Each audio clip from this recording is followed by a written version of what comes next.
ஆண்டவராகிய இயேசு கிறிஸ்துவின் நாமத்தில் உங்கள் அனைவருக்கும் என் சார்பிலும் என் குடும்பத்தின் சார்பிலும் கிறிஸ்துமஸ் புத்தாண்டு வாழ்த்துக்களை தெரிவித்துக் கொள்கிறேன். Happy Christmas and happy new year. இன்றைய நாளிலும் கூட 316 சேனல் மூலமாக உங்களை சந்திப்பதில் பெரும் மகிழ்ச்சி அடைகிறேன். எல்லாரும் மகிழ்ச்சியோடு இருப்பீங்க இல்லையா? ஆலயத்துக்கு போகவும் அங்கு பலவிதமான காரியங்களை நாம் பகிர்ந்து கொள்ளவும் ஆராதனையிலே பங்கு கொள்வதும் மிகுந்த மகிழ்ச்சி. எல்லா மகிழ்ச்சியிலும் மேலான மகிழ்ச்சி இன்றைய நாளில் இந்த செய்தியின் மூலம் ஆவியானவர் உங்களோடு கூட பேசுவாராக. தலைகளை தாழ்த்தி நாம் ஒரு கிறிஸ்துமஸ் பாடலை பாடுவோம். இது ஆண்டவருடைய கிருபையினால 2016ஆம் ஆண்டு கேசட் போட்டிருந்தேன். அந்த கேசட்ல பாடின முதல் கிறிஸ்துமஸ் பாடல். எனவே அந்த பாடலை உங்களோடு கூட பகிர்ந்து கொள்ள மிகவும் ஆசைப்படுகிறேன். நாம் செபிப்போம். பனி துளி துளி துளியாய் பாரினிலே விழுந்த போது பரமனேசு கடும் குளிரில் பாலகனாய் பிறந்தாரே. உலகினுக்கே ஒளியாய் வழியாய் உன்னதரே உறைவிடமாய் உன்னை மீட்டிட உன்னை அணைத்திட உம்மை மீட்டிட உன்னை அணைத்திட உனக்காக பிறந்தாரே உனக்காக பிறந்தாரே. பனி துளி துளி துளியாய் பாரினிலே விழுந்த போது பரமனேசு கடுங்குளிரில் பாலகனாய் பிறந்தாரே. உந்தனுக்கே வாழ்வாய் வரமாய் உத்தமரே சத்தியமாய் வான் துறந்திட புவியில் சேர்த்திட வான் துறந்திட புவியில் சேர்த்திட மாட்டுத்தொழுவில் பிறந்தாரே மாட்டுத்தொழுவில் பிறந்தாரே.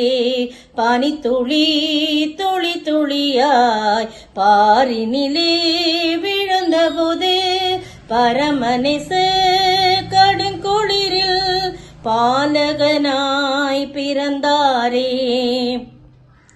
உன்னை தம் மகளாய் மகனாய் உருவாக்கிட தமதாக்கிட உன்னை ரட்சிக்க பாவம் கழுவிட பரிசுத்தர் பிறந்தாரே பரிசுத்தர் பிறந்தாரே. பனி துளி துளி துளியாய் பாரினிலே விழுந்த போது பரமனேசு கடுங்குளிரில் பாலகனாய் பிறந்தாரே பாலகனாய் பிறந்தாரே. ஸ்தோத்திரிக்கிற ஆண்டவரே, துதிக்கிற ராஜா, நீங்க பேசுங்க ஆண்டவரே. பாலகனாய் பிறந்த இயேசு, எங்களுக்காய் நீர் வருகை புரிய ஆயத்தமாய் இருக்கிறீர். அந்த 2ஆம் வருகையிலே நாங்களும் சந்திக்க நீர் எங்களுக்கு கிருபை செய்ய வேண்டும் என்று கர்த்தரும் மீட்பரும் ராஜாவுமாகிய இயேசு கிறிஸ்துவின் விலையேற பெற்ற நாமத்தில் ஜெபிக்கிறேன் பிதாவே, ஆமென் ஆமென். இயேசு பிறப்பின் நற்செய்தி வாசிக்க கேட்போம். மத்தேயு 2:10. மத்தேயு 2:10. அவர்கள் அந்த நட்சத்திரத்தை கண்டபோது மிகுந்த ஆனந்த சந்தோஷம் அடைந்தார்கள். பாருங்க, எவர்கள் என்று சொல்லும் போது சாஸ்திரிகளை குறித்து சொல்லப்பட்டிருக்குது. ஏரோது ராஜாவின் நாட்களிலே யூதேயாவில் உள்ள பெத்லெஹேமிலே இயேசு பிறந்த போது கிழக்கிலிருந்து சாஸ்திரிகள் இந்த அரண்மனைக்கு வராங்க. எருசலேமுக்கு வந்து ஏரோது ராஜாவின் அரண்மனைக்கு வந்து யூதருடைய ராஜாவாய் பிறந்திருக்கிறவர் எங்கே? கிழக்கிலே அவருடைய நட்சத்திரத்தை கண்டு அவரை பின்பற்றி வந்தோம், அவரை பணிந்து கொள்ள வந்தோம் சொல்றாங்க. ஏரோது இதை கேட்ட போது ரொம்ப கலங்கி போறான். ஏன்னா நம்ம தான் ராஜாவா இருக்கிறோம், இன்னொரு ராஜா பிறந்திருக்கிறாரா அப்படின்னு சொல்லிட்டு அவருக்கு ரொம்ப ஏரோதும் அவனுடைய நகரத்தாரும் கலங்குறாங்க. அப்ப பிரதான ஆசாரியர் ஜனத்தின் வேதப்பார்கள் எல்லாரையும் ஏரோது கூடி வர செய்து, இப்படி இவங்க சொல்றாங்க, என்ன காரியம் இது? யூதருக்கு ராஜாவானவர் இந்த கிறிஸ்துவானவர் எங்கே பிறப்பார் என்று அவரிடத்துல விசாரித்த போது அவங்க அந்த புத்தகெல்லாம் கொண்டு வந்து பாக்குறாங்க. அப்ப சொல்றாங்க, யூதேயாவுல பெத்லெஹேமிலே பிறப்பார்.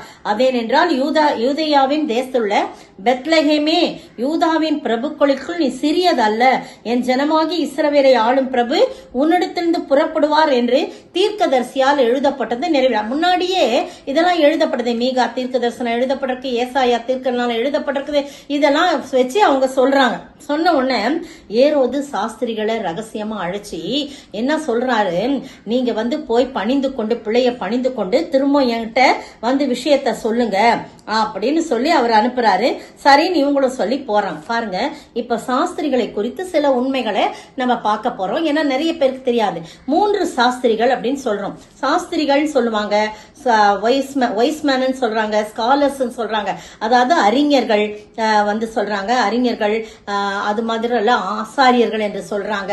அவங்கள பல ராஜாக்கள் என்று சொல்றாங்க. ஆனா 3 ராஜாக்கள் நம்ம சொல்றோம். எங்க பாட்டி சின்ன பிள்ளையானாங்கள இருக்கும்போது வானத்துல ஒரு 3 ஸ்டார் வரிசையா அப்படியே இருக்கும். நான் பார்த்திருக்கிறேன். அதை சொல்லுவாங்க, என்னை கூப்பிட்டு, இதுதான் 3 ராஜாக்களின் நட்சத்திரம் அப்படின்னு சொல்லுவாங்க. அந்த 3 ராஜாக்களை குறிக்கிற விதமா இந்த நட்சத்திரம் இருக்கும்னு சொல்லுவாங்க. அப்பெல்லாம் ரொம்ப சந்தோஷமா இருக்கும். ஆனா அதுவல்ல உண்மை. 3 ராஜாக்கள் இல்லையா, சரித்திரம் சொல்லுகிறது அவங்க ஒரு குரூப் ஆஃப் பீப்புள் சொல்றாங்க, ஒரு நிறைய பேர் சேர்ந்தவர்கள் சொல்றாங்க. 3 பொருட்களை வைத்து நம்ம என்ன செய்யறோம், 3 ராஜாக்கள் ஆண்டவரை சந்திப்பாங்க. எப்படி 3 பேர் மட்டும் சந்திப்பாங்க? 3 ஞானிகள் மட்டும் எப்படி சந்திப்பாங்க? அறிஞர்கள் எப்படி 3 பேர் நிறைய விஞ்ஞானிகள் இருந்திருப்பாங்க இல்லையா? அந்த நட்சத்திரத்தை பார்த்த உடனே அந்த நட்சத்திரம் எதை காட்டுகிறது? ஒரு பெரிய ராஜா பிறந்திருக்கிறார் இந்த இடத்துல. இப்படி ஏதாவது ஒரு அரிய பெரிய காரியம் நடக்கும் போதுதான் வானத்துல இந்த வால் நட்சத்திரம் தோன்றும் என்பது அவர்களுக்கு தெரியும். உடனே அவர்கள் எல்லாரும் புறப்பட்டு அங்க வர்றாங்க. பொன் வெள்ளை போலம் தூபவர்க்கம் இதை வச்சுக்கிட்டு நம்ம என்ன செய்யறோம், நாடகத்துல நடிக்கும் போது அந்த மேஞ்சர் சீன் பண்ணும் போதும், மற்றபடி நம்ம 3 ராஜாக்கள் 3 சாஸ்திரிகள் என்று சொல்லி அவர்களுக்கு வேடமிட்டு அப்படி நம்ம செய்றோம். அது வழக்கமாகி விட்டது. ஆனா அதுவல்ல, அவங்க நிறைய பேரு அப்படின்னு சொல்றாங்க. அவங்க ஃபர்ஸ்ட் எடுத்ததும் இதுதான் நம்ம இந்த ஞானிகளை குறித்த உண்மையை நம்ம முதல்ல தெரிஞ்சுக்கிறோம். முதல் தலைப்பு இயேசுவின் பிறப்பை பற்றி கேள்விப்பட்ட சாஸ்திரிகளிடமிருந்து நாம் அறிந்து கொள்ள வேண்டிய காரியங்கள் நான் சொல்றேன். முதல் காரியம் என்னன்னா, திசை மாறிய சாஸ்திரிகள். திசை மாறிய சாஸ்திரிகள் வாசிக்க கேட்போம். ராஜாவின் நாட்களில் யூதேவில் உள்ள பெத்லகேமிலே இயேசு பிறந்த பொழுது கிழக்கில் இருந்து சாஸ்திரிகள் எருசலேமுக்கு யூதருக்கு ராஜாவாக பிறந்திருக்கிறவர் இங்கே, கிழக்கிலே அவருடைய நட்சத்திரத்தை கண்டு அவரை பணிந்து கொள்ள வந்தோம் என்றார்கள். சரி, பாருங்க, இப்ப நான் வாய்மொழியா சொன்ன விளக்கம் இதுல பாருங்க எவ்வளவு அழகா எழுதப்பட்டிருக்கு. ஏரோது ராஜாவின் நாட்களில் யூதியாவில் உள்ள பெத்லகேமிலே இயேசு பிறந்த போது கிழக்கிலிருந்த சாஸ்திரிகள், 3 குறிப்பிடப்படல, கிழக்கிலிருந்த சாஸ்திரிகள் எருசலேமுக்கு வர்றாங்க அப்படின்னு போட்டிருக்கு.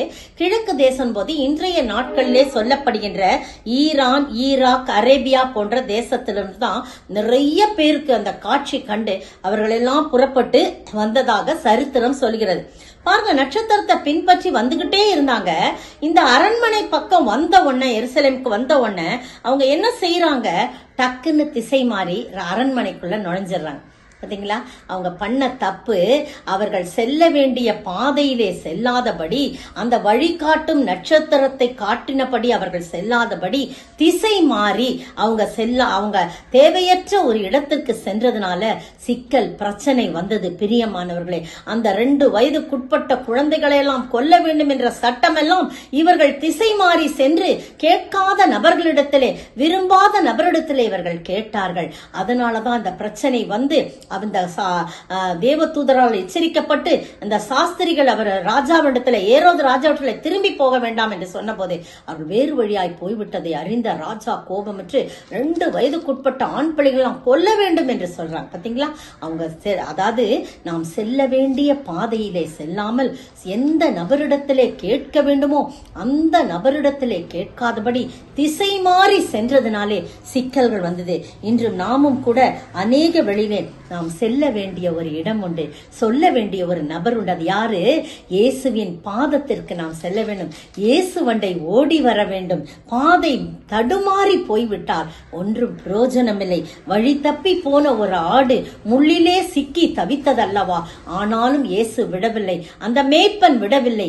ஓடி போய் தேடி தேடி போய் அந்த ஆட்டை கண்டுபிடித்து தன் தோளின் மீது சுமந்து கொண்டு வந்து காணாமல் போன ஆட்டை நான் கண்டுபிடித்தேன் என்று சொல்றார். அது போல இன்றைக்கு நாமும் கூட செல்ல வேண்டிய இடத்திற்கு சரியான பாதையிலே, பாதை காற்றபடி நம்ம செல்லாதபடி, நம்ம சொல்ல வேண்டிய ஒரு நபரிடத்திலே நாம் சொல்லாதபடி, கேட்க வேண்டிய ஒரு நபரிடத்திலே நாம் கேட்காதபடி, தவறான நபரிடத்திலே ஆலோசனை கேட்போம் என்று சொன்னால் பிரச்சனைகள் மாட்டிக்கொள்வோம். பிரியமானவர்களே, நீங்களும் நானும் ஆண்டவருடைய சமூகத்திலே, ஆண்டவரே, நான் தெரியாமல் இதுவரைக்கும் நடந்து விட்டேன், உம்முடைய பாதையிலே நான் நடக்க வேண்டும். பாதை தெரியாத ஆட்டை போல நான் வழி தப்பி போய்விட்டேன் ஆண்டவரே, இன்றைக்கு இந்த கிறிஸ்துமஸ் காலங்களிலே அந்த மகிழ்ச்சியை நான் காண வேண்டும், அந்த நட்சத்திரத்தை நான் பின்பற்ற வேண்டும் என்று சொல்லி நாம் நம்முடைய பாதையை சரியான முறையிலே திருப்பிக் கொள்வோம் என்று சொன்னால் நிச்சயமாக நமக்கு மிகுந்த சந்தோஷம் உண்டாகும். சாஸ்திரிகளுடைய வாழ்க்கையிலிருந்து நாம் கற்றுக்கொள்ளக்கூடிய காரியம் இதுதான் பாருங்க.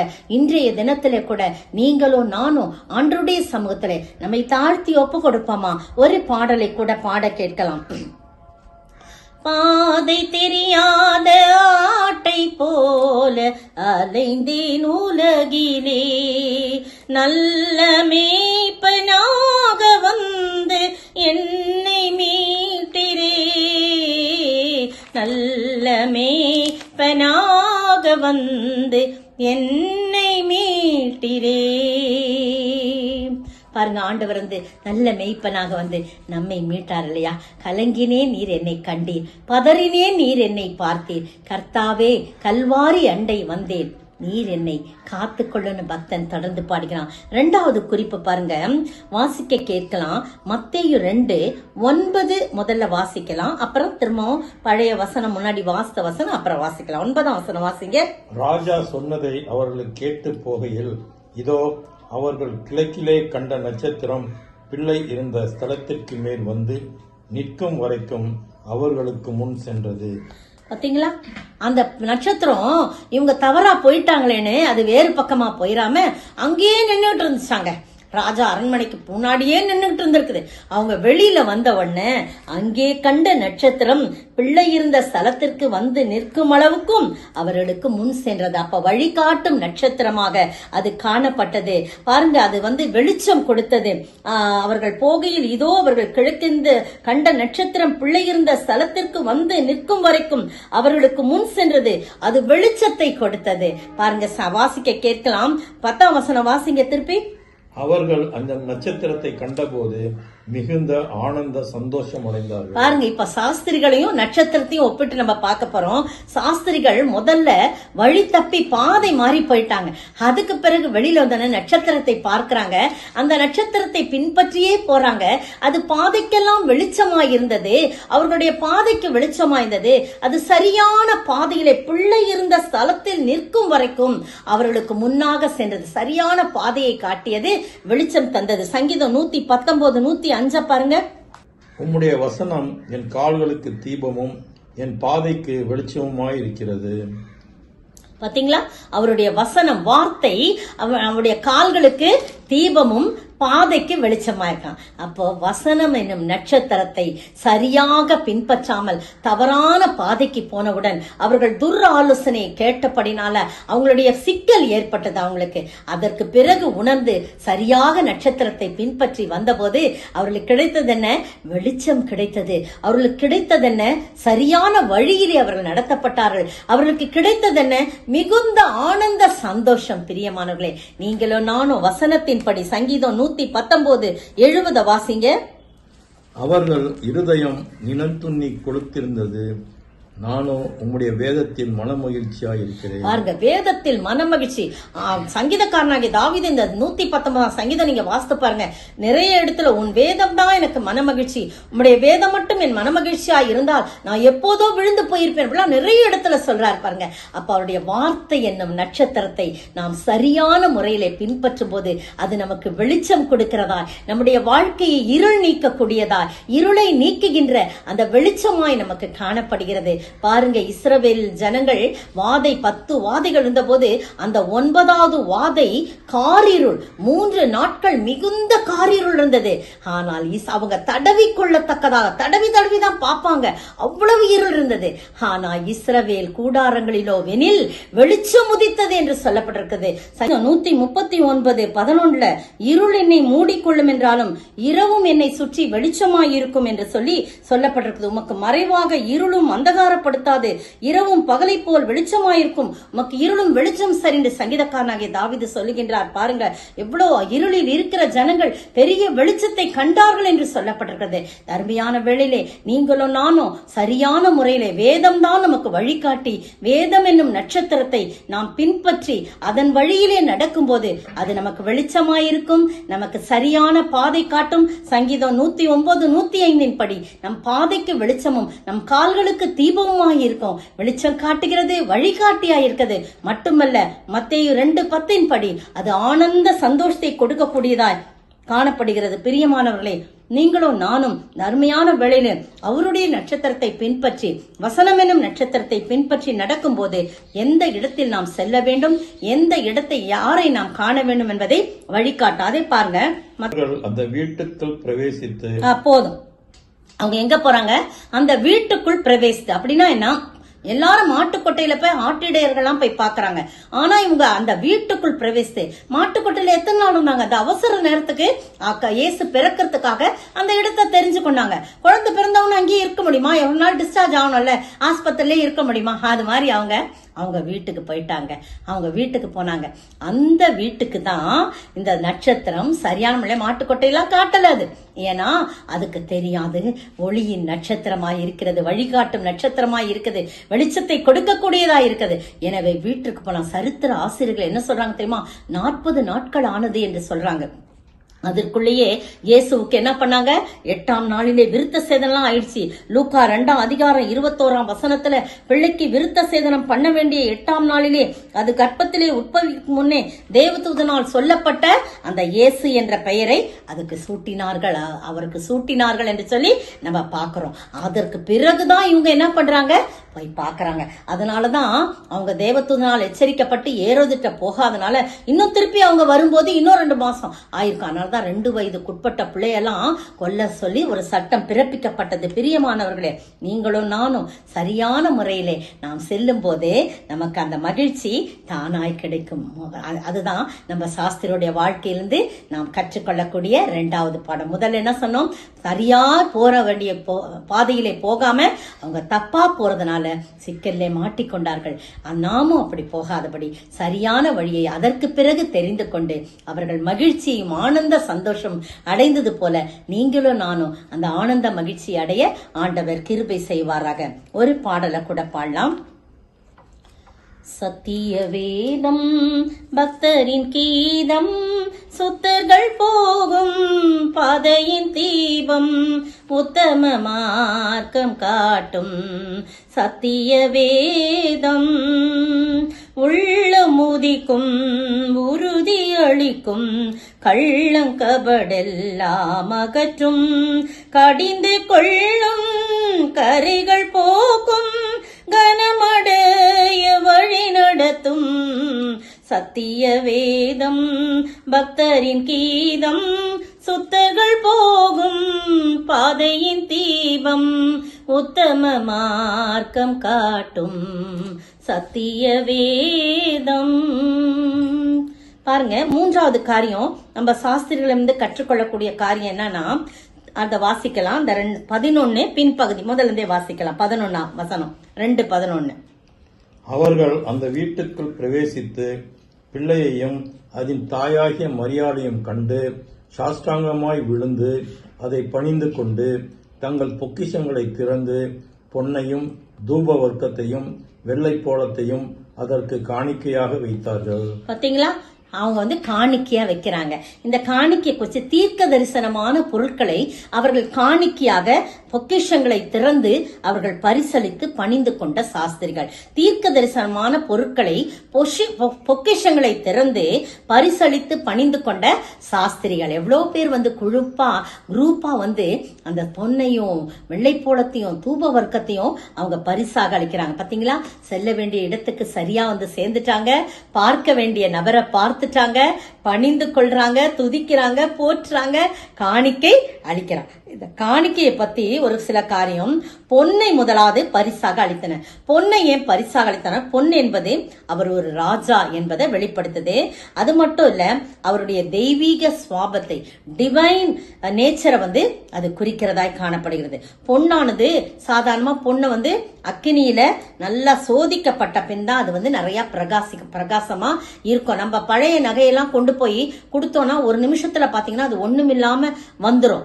ஆனா அதே நகையில நம்ம வேற ஒரு ஆபரணம் செய்யும் போது பாத்தீங்கன்னா அவ்வளவு அழகான நகையா வரும். அப்ப பொன்னானது அக்கினினால சோதிக்கப்பட்டாதான் அது பிரகாசமா விளங்குமா. அது போல ஆண்டவருடைய பல பாடுகள், உபத்திரவங்கள், அவர் சந்திக்க போற உபத்திரவங்களின் அந்த மானிட வாழ்க்கையை குறிப்பதற்காக தான் அந்த பொன் பரிசாக அளிக்கப்படுது. ஒரு தீர்க்க தரிசனமான பொருட்கள். பொண்ணு அவருடைய ராஜா என்பதை வெளிப்படுத்துது.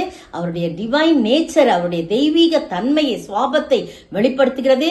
அவர் மனுஷ வாழ்க்கையில இருக்கும்போது அவர் பல பாடுகள், உபத்திரவங்கள் ஊடாக இந்த வாழ்க்கையை அவர் கடந்து செல்ல வேண்டும் என்பதை குறிப்பதற்காக அந்த பொன் பரிசாக அளிக்கப்படுது. இரண்டாவது பாத்தீங்கன்னா தூபவர்க்கம். தூபவர்க்கம் ஆராதனைக்கு பயன்படுது. அவர் ஒரு பிரதான ஆசாரியனாக இருக்கிறார் என்பதை தெரியப்படுது. ஆசாரியர்கள் தான் என்ன பண்றாங்க, பிரதான ஆசாரியர்கள் என்ன பண்றாங்க, அங்க போய் உள்ளார போய் அந்த தூபவர்க்கெல்லாம் போட்டு பலி செலுத்துறாங்க இல்லையா. ஆனா மகா பெரிய பிரதான ஆசாரியன் என்பதை உணர்த்துவதற்காக அந்த தூபவர்க்கம் பரிசாக அளிக்கப்படுது. மேல் அந்த தூபவர்க்கமும் நெருப்புல போட்டாதான் என்ன பண்ணும், வாசனை வீசக்கூடியதாய் காணப்படுகிறது. இது அவருடைய தியாகத்தை குறிக்கிறதாய், ஆண்டவருடைய தியாகத்தை, சாக்ரிஃபைஸ குறிக்கிறதா இருக்கு. தன்னுடைய ஜீவனை, மரணத்தினால நம்ம அந்த ரட்சிப்பின் வாசனையை நம்ம முகந்து கொள்றோம். பிரியமானே, அவருடைய மரணத்தின் மூலமாய், அவருடைய தியாகத்தின் மூலமாய் அந்த ரட்சிப்பின் வாசனையை நம்ம பெற்றுக்கொள்ளும்படியான முன்னடையாளமாக தான் இந்த தூபவர்க்கம் இருக்கிறது. அடுத்தது பாத்தீங்கன்னா இந்த ஆராதனைக்கும் உரியதா இருக்கு. ஆராதனைக்கு முக்கியப்படுத்ததா இருக்கிறது. அவர் ஒரு மகா பிரதான ஆசாரியன் என்பதை உணர்த்துகிறது. மேலும் அவருடைய மரணத்தை அந்த நெருப்புல போட்டவனதான் வாசனை வரா மாதிரி அவருடைய மரணத்தின் மூலமா தான் நமக்கு அந்த ரட்சிப்பின் வாசனை கிடைக்கிறது. கடைசியாய் பாத்தீங்கன்னா வெள்ளை போனம். இது ரொம்ப விலையேற பெற்றது. நம்ம ஆண்டவராகிய இயேசு விலையேற பெற்றவர் என்பதை இது குறிக்கிறது. அது ஒரு பிசின் போன்ற தன்மையுடையது. இந்த வெள்ளை போல அபிஷேகத்திற்காக பயன்படுகிறது என்று சொல்றாங்க. இந்த வெள்ளை போல வறட்சியான இடத்துல கூட வளரக்கூடியதாம். அந்த பூக்கள் ரோஜா மலர் போல இருக்கும்னு சொல்லப்படுறது. பாறை ரோஜா அப்படின்னு கூட இந்த வெள்ளை போல செடிய சொல்றாங்கன்னு பாக்குறோம். இது குட்டையான புதர் செடி. இது அதுல இருந்து எடுக்கப்படும் விலையுயர்ந்த பிசின் போன்றதுதான் வெள்ளை போலம் என்று சொல்லி விற்கப்படுகிறது. வறட்சியான காலங்களிலும் வளமாக வளரக்கூடியது. அது போல நம்முடைய வாழ்க்கையிலும் வறட்சியான காலங்களிலே என் ஆண்டவராகி இயேசு வளம் மிகுந்த ஒரு வாழ்க்கையை நமக்கு கொடுப்பார் என்பதற்கு அடையாளமாகவும், எந்த சூழ்நிலையிலும் நாம் களிப்புடனும் சந்தோஷத்துடனும் காணப்பட வேண்டும் என்பதற்காகவும் இது அடையாளமாக கொடுக்கப்படுகிறது. அது மட்டும் இல்ல, அபிஷேகம் என்று சொன்னேன். கிறிஸ்து என்று சொன்னார் கிரேக்க பாஷையிலும், மேசியா என்று சொன்னார் எபிரேய பாஷையிலும் ஒரே அர்த்தமுடையது. அபிஷேகம் பண்ணப்பட்டவர் என்று அர்த்தம். இயேசுவை குறிக்கும் போது அவர் அபிஷேகம் பண்ணப்பட்டவர். அதை குறிக்கும் வண்ணமாக தான் இந்த வெள்ளை போலம் பரிசாக அளிக்கிறோம். இந்த கிறிஸ்துமஸ் பண்டிகையில இயேசுவுக்கு பரிசாக எதை அளிக்க போகிறோம்? பொன்னையா, வெள்ளை போலமா, தூப வர்க்கமா? இல்லை பிரியமானவர்களே, உங்களையும் என்னையும் நாம் படைக்க வேண்டும். உண்மையாக படைக்க வேண்டும். உண்மையா படைக்கணும். நம்ம போய் உட்கார்ந்துக்கிறதா அவர்கிட்ட? அப்படி அல்ல. ஏழை எளிய மக்களுக்கு ஏதாகிலும் நம்மால் ஆனதை செய்ய வேண்டும். சாதாரணமா கிறிஸ்துமஸ் என்று சொன்னால் என்ன சொல்வார்கள்? ஷேரிங் சொல்லுவாங்க. கொடுத்து மகிழ்வதே கிறிஸ்துமஸ். மற்றவர்களுக்கு நாம் கொடுக்க பழகி கொள்ள வேண்டும். நம்மகிட்ட இருக்கிறதுல நாம் ஏதாவது ஒரு காரியம், அதுல கிடைக்கிற ஒரு மகிழ்ச்சி எதிலுமே இருக்காது பாருங்க. அதுல கிடைக்கிற ஒரு மகிழ்ச்சி ரொம்ப அதை வாங்கி கொண்டு, அவர்கள் அதை வாங்கி கொண்டு நம்மள வாழ்த்துறாங்க பாத்தீங்களா? அது அவ்வளவு சந்தோஷமா இருக்கும். ரொம்ப நன்றி, எனக்கு ரொம்ப தேவையா இருந்துச்சு, இது என் வாழ்க்கைக்கு, என்னுடைய இந்த மாதத்துக்கு ரொம்ப எனக்கு தேவையா இருந்துச்சுன்னு சொல்லி ஆசையோடு வாங்கி போறார்களவா. நம்ம என்ன பொருள் கொடுக்கிறோமோ அது அவர்களுக்கு பிரயோஜனமா இருக்கும்படியாக ஜபத்தோடு நாம் கொடுக்கும் போது, உண்மையாய் கொடுக்கும் போது கர்த்தர் அதை அங்கீகரிக்கிறார். வாங்குகிறவர்களுக்கும் அது மகிழ்ச்சியும் திருப்தியும் உண்டாக்கக்கூடியதா இருக்கிறது. எனவே நாம் இந்த கிறிஸ்துமஸ் பண்டிகையை மற்றவர்களுக்கு கொடுத்து ஆராதனை வழியாகவும், அபிஷேகத்தின் மூலமாகவும், ஜபத்தின் வழியாகவும், மற்றவர்களுக்கு கொடுப்பதின் மூலமாகவும் நாம் இந்த கிறிஸ்துமஸ் பண்டிகை ஆசரிக்க ஆண்டவர் கிருபை செய்வார். ஒரே ஒரு கதையை சொல்லி நான் முடிக்கின்றேன். 2 பெண்கள் இருக்கிறாங்க. அவங்களுக்கு பேர பிள்ளைகள் இருக்காங்க, பெரிய வயதான பெண்கள். அப்ப அவங்க வீட்டுல யாசிக்கும்படியாக ஒரு பிச்சைக்காரர் கேட்கிறாரு. அப்ப அந்த குழந்தைய கூப்பிட்டு, முதல் பெண்மணி தன்னுடைய பேர குழந்தையை கூப்பிட்டு அவளுடைய கையினாலே அரிசி போட வைக்கிறாங்க. அடுத்து திருப்பி அடுத்த வீட்டுக்கு போகும்போது அடுத்த வீட்டு பெண்மணியும் தன்னுடைய பேர பிள்ளைய கூப்பிட்டு அந்த அரிசியை அவங்க அந்த பிச்சைக்காரருக்கு கொடுக்கறாங்க. 2 பேரும் ஒரு நாள் மரிக்கிறாங்க. அந்த பாட்டிகள் 2 பேரும் மரிக்கிறாங்க. அங்க போகும்போது அந்த தேவதூதன் என்ன சொல்றாரு, அந்த வாயில இருக்கக்கூடியவர், நீ நரகத்துக்கு போ, நீ மோட்சத்துக்கு போன்னு அனுப்புறாங்க. ஏன் ஆண்டவரை, ஏன்பா, நாங்க 2 பேரும் பக்கத்து வீடுதான், அவங்களும் பிச்சைக்காரர் வந்த போது அரிசி போட்டாங்க, நானும் அரிசி போட்டேன், நீங்க ஏன் என்னைய மட்டும் நரகத்துக்கு போக சொல்றீங்கன்னு சொன்னபோது, அவங்க போடும்போது தன்னுடைய பேரப்பிள்ளையுடைய கையினால போட்டாங்க. அந்த பேரப்பிள்ளைக்கும் புண்ணியம் வர வேண்டும், அவங்களும் மகிழ்ச்சியா இருக்கணும், நானும் மகிழ்ச்சியா இருக்கணும் என்று உள்ளத்தின் ஆழத்திலிருந்து அவர்கள் அந்த அந்த பிச்சைக்காரருக்கு போட்டார்கள். நீயோ உன் பிள்ளை உன் கையினாலே போட்டால் அதிக அரிசி வந்துவிடும் என்று சொல்லி உன் பேரப்பிள்ளையுடைய கையினா கொஞ்சமா கொடுக்கலான்னு சொல்லிட்டு நீ கொஞ்சமாய் கொடுத்தாய். உன்னுடைய கொடுத்தலிலே ஒரு வித்தியாசம் இருந்தது. கொடுத்தல்லே ஒரு உனக்கே நீ ஒரு காரியத்தை நியமித்து கொண்டு கொடுத்தாய். எனவே உன்னுடைய இடம் அங்க நரகம்னு சொன்னாங்க. இது ஒரு சாதாரண ஒரு கதையா இருந்தால் நம்மை சிந்திக்க வைக்கக்கூடாது. நாம் கொடுக்கும் போது உள்ளத்தின் ஆழத்திலிருந்து மகிழ்ச்சியோடு சந்தோஷத்தோடு நம்மிலே கீழே இருக்கிறவர்களுக்கு நாம் சந்தோஷமாய் நம்மால் இயன்றதை கொடுக்கும் போது நாம் நிச்சயமாய் சந்தோஷமாய் நம்முடைய வாழ்க்கை இருக்கும். இந்த கிறிஸ்துமஸ் பண்டிகை மிகுந்த மகிழ்ச்சியா இருக்கும். இந்த சாஸ்திரிகளுடைய வாழ்க்கையிலிருந்து தவறான பாதைக்கு போகாதபடி, தவறான இடத்திற்கு போய்விடாதபடி, தவறான நபரிடத்திலே போய் ஆலோசனை கேட்காதபடி, அந்த வாழ்க்கையின் அந்த வசனம் என்னும் நட்சத்திரத்தை பின்பற்றி சரியான முறையில் நடந்து அந்த பாதையை நல்ல பாதையை சென்றடைவும், சேர வேண்டிய இடத்திலே நாம் சேரவும், அது நமக்கு வெளிச்சமாயும் அது ஆனந்த மகிழ்ச்சியை நமக்கு கொடுக்கவும், பார்க்க வேண்டிய நபரை பார்த்து பணிந்து கொள்ளவும் ஆண்டவர் தாமே கிருபை செய்வாராக.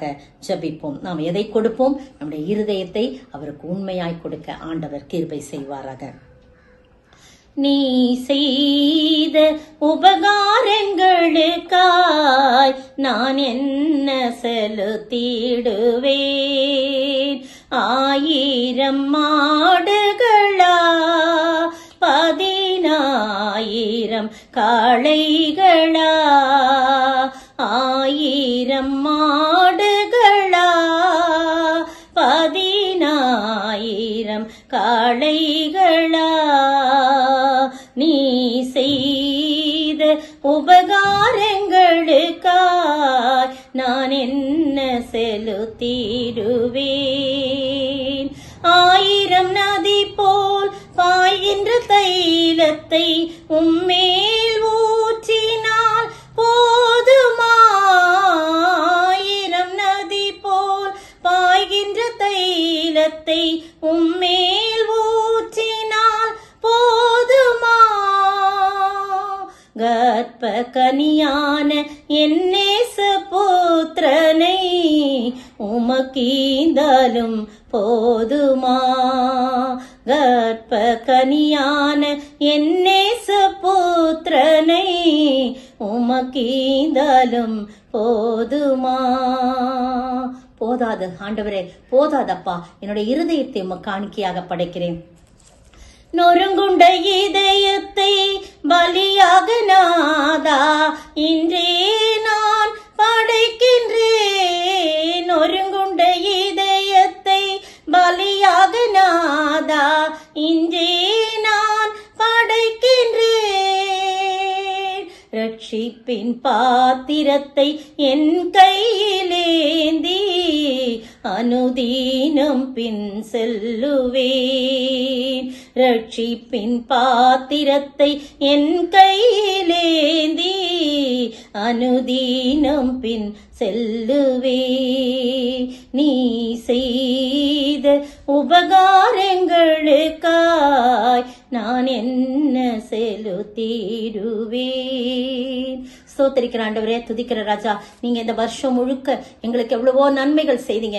இந்த கர்த்தாவே, இந்த 24ஆம் வருஷம் கடைசியிலே ஆண்டவரே உம்முடைய கிறிஸ்துமஸ் பண்டிகையை பார்க்கும்படியாக நீ செய்த கிருபைக்காய் ஸ்தோத்திரம். இதை பாரம்பரியமாக நாங்கள் ஆசரிக்காதபடி மெய்யாக நீர் எங்கள் உள்ளத்திலே பிறந்து சரியான வழியிலே உம்முடைய வசனம் என்னும் நட்சத்திரத்தை நாங்கள் சரியான படி பின்பற்றவும், அது காட்டும் வெளிச்சமும், அது காட்டும் நல்ல பாதையும், அது கொடுக்கின்ற பெரிய ஆனந்த சந்தோஷத்தையும் நாங்கள் அடைய நீர் கிருபை செய்வனுமாய் ஜெபிக்கிறோம். யார் யாரெல்லாம் இருளில் காணப்படுறாங்களோ, யார் யாரெல்லாம் கஷ்டத்தோடு வேதனையோடு கர்த்தாவே காணப்படுறாங்களோ, அவங்களுக்கெல்லாம் வழிகாட்டும் நட்சத்திரமாக நீங்க இருந்து அவர்கள் உள்ளத்திலே பிறந்து அவர்களுக்கு ஆனந்த மகிழ்ச்சி அடைய ஆண்டவரே நீங்க கிருபை செய்யுங்க. வழி தவறி போன சாஸ்திரிகளைப் போல இல்லாதபடி பின்பு உணர்ந்து கொண்டு சரியான பாதை அடைந்த சாஸ்திரிகளைப் போல நாங்கள் ஒவ்வொருவரும் உம்முடைய பாதையிலே வழி நடத்தப்பட நீர் கிருபை செய்ய வேண்டுமாய் ஜெபிக்கிறோம். இயேசுவின் மூலம் ஜெபிக்கிறேன் பிதாவே, ஆமேன் ஆமேன்.